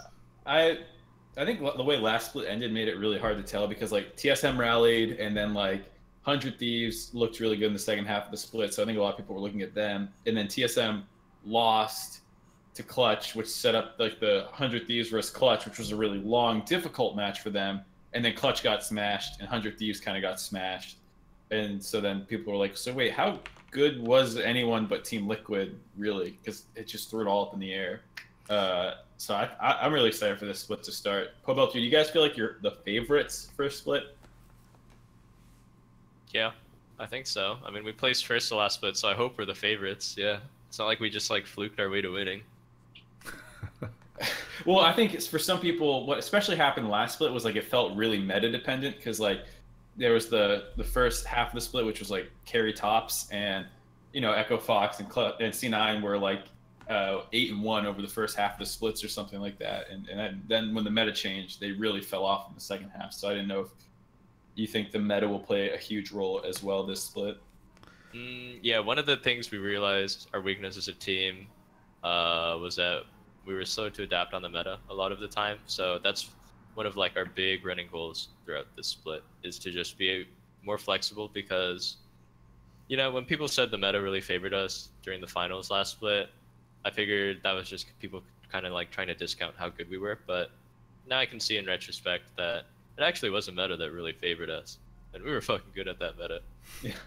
So do you think that being able to adapt doesn't really matter at all? Being able to adapt is really important. Like sometimes you'll just be lucky. Like Samsung was really good at the patch they won Worlds at. They really understood how to play that meta. But unless you're a team that's really good at adapting, you know, you're gonna have times where you're just good, and other times you're just gonna shit the bed. Thank you so much, Mr. Scooty 2. Yep, thank you. Yeah, have a good one. Just 2 more callers to go. Almost done. No more subs to shout out. Everything's winding down. Should have the last person. Fragglegasm has joined last? us. It's second to last. Second to last. Fragglegasm is joining the show. Where are you calling from? Charlotte, North Carolina. Charlotte, North Carolina. What do you want to talk about on the show tonight? I actually wanted to talk a little bit about Pobe's stream. Pobe's stream. Okay, what about Pobe's stream? So I found it, I've been watching it for a while, and I found it kind of interesting that you have a relatively successful stream, by all counts, I guess. And your personality, at least from what I see of it, seems to be very different from like other streamers' personalities. Like as Travis said earlier, it's a little bit more. You don't have him low-key. screaming and throwing things and saying, "Why does Riot do this? Why does Riot do this? I hate this game. I'm addicted." Yeah, dude, something like that. I guess what he's saying is Pobelter's not very entertaining, right? That's well, that's entertainment. Screaming at the game. I wouldn't say that. Oh, okay. I'm not sure I consider that entertainment. Oh, okay, my bad. I gotta be honest, I love watching those kinds of streams because I don't watch Twitch streams to really watch anything like sophisticated or anything that really requires any sort of thinking. I like just watching like idiots bash their heads into things like that and just kind of like go fucking ape shit. My stream, in terms of what I think about my stream, it's like I really just focus on my game. Like that's really first and foremost, and then I'll turn on my stream if I'm feeling all right. I definitely don't really engage with my chat that much because I like to just stay focused on my game. Even in between queues, I don't really pay attention to my chat that much. Sorry, guys. But yeah, I mean, usually when I stream, I'm streaming after like a full day of scrims, and I'm just focusing on my solo queue. So I guess it is like a lot more chill vibe than a lot of the top league streamers who are known for like having really aggressive personality. I don't know, maybe not aggressive, but like kind of in your face personalities, really like loud, in your face, that sort of thing. I'm really just focusing on my game, focusing on my practice, because that's what's most important to me. So that's why I'm more like chill about it. Do you consider yourself a sophisticated streamer, Pobelter, the gentleman streamer? Not really. Pope B4M is the most sophisticated emote. What is your goal? On a more serious note, is your goal to be just like a stream that offers high level gameplay? Like worry less about everything else and just offer high level gameplay. Do you turn on your stream because you're like, I'm doing solo queue, why not just stream anyway and get subs? Like, what's the motivation? The motivation to stream. Gee, I don't know. I guess it's just kind of cool. Like if I make a cool play and like there's people there to see it and like kind of like suck me up and be like, wow, this is a really good play. Like that's a good feeling. I stream to feed my ego. Yeah, streaming is definitely more damaging to your ego than supportive of it because people just flame you over the dumbest shit. But yeah, I mean, I guess I just stream because it's like fun to, I guess. Like if I'm feeling in the mood, I'll like talk to my chat a lot and things like that. A lot of the time I'm just chilling, but no, it's kind of fun to just like chill out, play some nice tunes, play some quality solo queue, and just like not feel like I'm alone while I'm doing it. Like there's people watching me. It's like a community effort. We're all playing together. So if you ever, let's say win Worlds and it's like I'm on top, I'm retiring, or like whatever leads to your eventual retirement in League, do you think you'll continue streaming? And then like, would you want to be a sophisticated streamer, or like what would that future look like? I'd probably just try and be a lot more entertaining if I were a full-time streamer. So you would become a monkey screaming at your computer? No, I don't think I'd try and like overdo it, but I'd probably put a lot more effort into my stream. Like I to be completely honest, I don't really put that much effort into my stream at all, and I guess that sucks for people who are really into my stream. Sorry guys, or maybe that's what you like. It's like that. It's low to the ground. It's authentic. Yeah, that authenticity. But if I were a full-time streamer, I'd probably try a lot harder than just being like the guy that turns it on and focuses strictly on his solo queue and doesn't talk that much. Yeah. Do you think that there's a like it's a way for you, if that were the case, that you would transition to a more of like an educational style stream? Because I know every now and then you'll have like games where you'll kind of go through a lot of the thought process as to like why you're doing certain things, how matchups play out, like what you think the other person's going to do, what happens if he does or doesn't go for the CS or heat positions, which is always really interesting. Yeah, I like to do that too. The problem is that it's hard to do that like while I'm doing it and still like focus on things and not make any mistakes. So I do like to do that, and then like, because you know, people will always say, even if I say something that I think is really obvious, I know that a lot of people are like learning it for the first time and that it's helpful to them. So yeah, it's just so hard to be a really good educational streamer, I think, because it's really difficult to provide really good gameplay while narrating what you're thinking all the time without making any mistakes and like getting tilted about it. And I'm sure like that would just make you burn out really quick, because after a certain point, I'm sure you just get the same questions all the fucking time. Like, what should I play to climb myself out of bronze or silver? I get that question all the fucking time too. Yeah. Hey, thanks so much, Fragglegasm, for coming in. We got one more caller after you, so we gotta wrap it up. But thank you so much. Yeah, no worries. Thanks for having me. All right, last man coming in. We got Real Foxy gifted a sub to League of Emily, and Glarong8 has subbed. Thank you for your Twitch Prime. Did you know that if you have Twitch Prime, you can sub to this show? It's a great way to support Hotline League and Mark and my whole thing here. It's fun times. Highly recommend. Last caller, Laura Zakan. Is that how you pronounce it? Yeah, Laura Zakan. That sounds good enough. Okay, good enough. And that's what we go for here on Hotline League. Where are you calling from? Seattle. Seattle. Okay, another Seattle caller. You are the last caller on the show. Let's give us a hot take. Do something. Make Pobelter scream at you. What you got? Yeah, so I just wanted to talk about, I guess, the state of mid lane, just like wave clearing and pushing your wave in and going to affect the side lane. Basically how teamwork based plays snowball the game way harder than, you know, killing your lane opponent, and just kind of the way the entire game is going towards.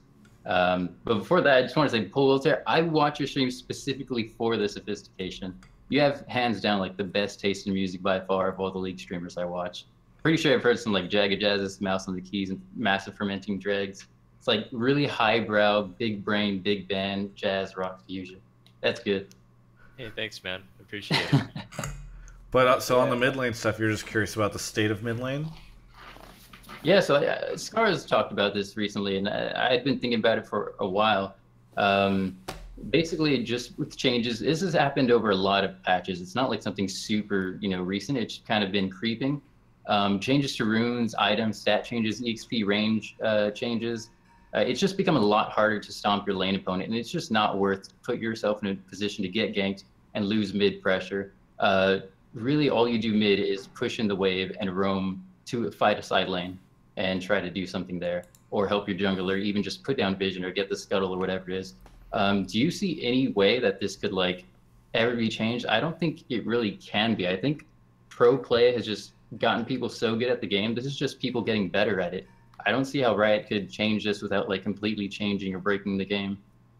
Yeah, it's just sort of the natural way the game has developed. It's like mid lane is the lane that helps the side lanes. It's not like the side lanes are like collapsing on mid.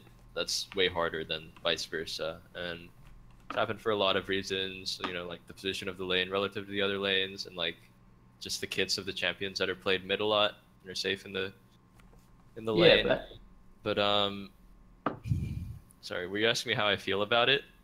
Yeah, I guess just how you feel about it, and if you think there's anything that could be changed or be done, or what's your opinion? Because I think it's actually not just mid lane. It feels like every lane really can't solo kill.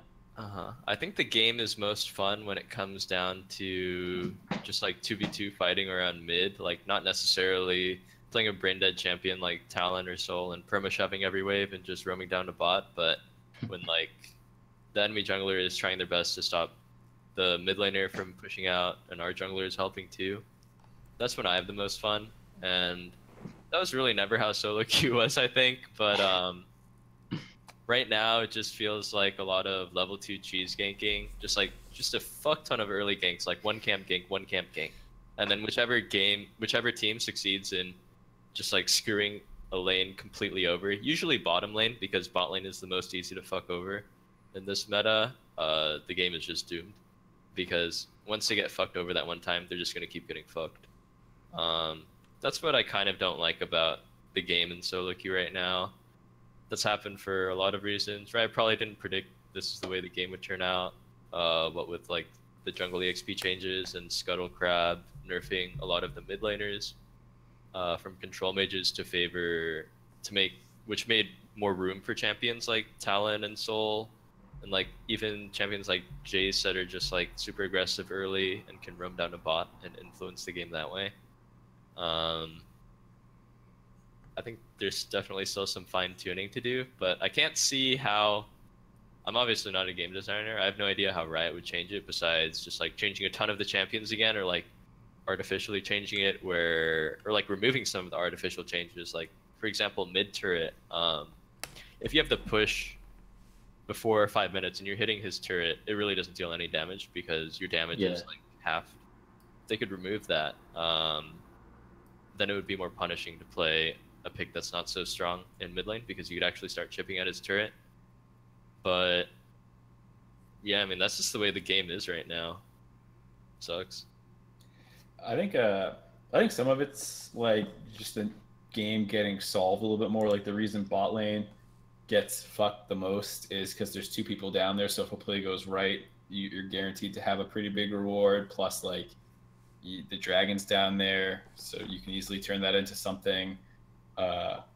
There's more, like I think there's a lot of reasons beyond like any of the specific changes that Riot made, but I think like some of those other ones you talked about and that Pobelter was talking about are really influential in why it's also ended up that way. And I would love, like, I don't know if Pobelter feels this way, but a lot of people for a long time have been talking about like how easy wave clear is. Like a lot of champions hit like 7 or 9 with their max rank, like almost max ranked wave clear ability, and then from then on with blue buff, it's like clear that wave and do something. I don't know if that's how Pobelter feels it is, or if it's going to stay that way, or like what if he wants it to change, or just like any of that stuff. Because that's a lot of what Scara was talking about, I think, in that like video series kind of thing he did. That's really how it was when it was like Orianna Syndra meta. I think the game is a bit different from that now. Like that is still the ideal way to play, is to like push out mid lane and then pressure the river and then eventually bot lane together. That's just like the ideal way to play right now. But yeah, I would say it's not so easy to just brain dead push out your lane like it used to be. Like a lot of the meta mid lane champs are a lot more risky now. Like Aurelia is definitely a champion that's causing a lot of fights within the lane itself, not just like mindlessly pushing out and then walking bottom. Do you feel like you said you prefer that, I think, earlier, and like with Yasuo and some of those other ones, you can kind of just like hop on you at any point. Aurelia's kind of the same way. That's the style you prefer to play. Yep, that's the most fun. I think that's probably pretty like how a large portion of the player base feels too, because I know a lot of people are like, man, I miss season 3 and 4 when you used to fight all the time, and like that's a lot closer to how it was in people's memory.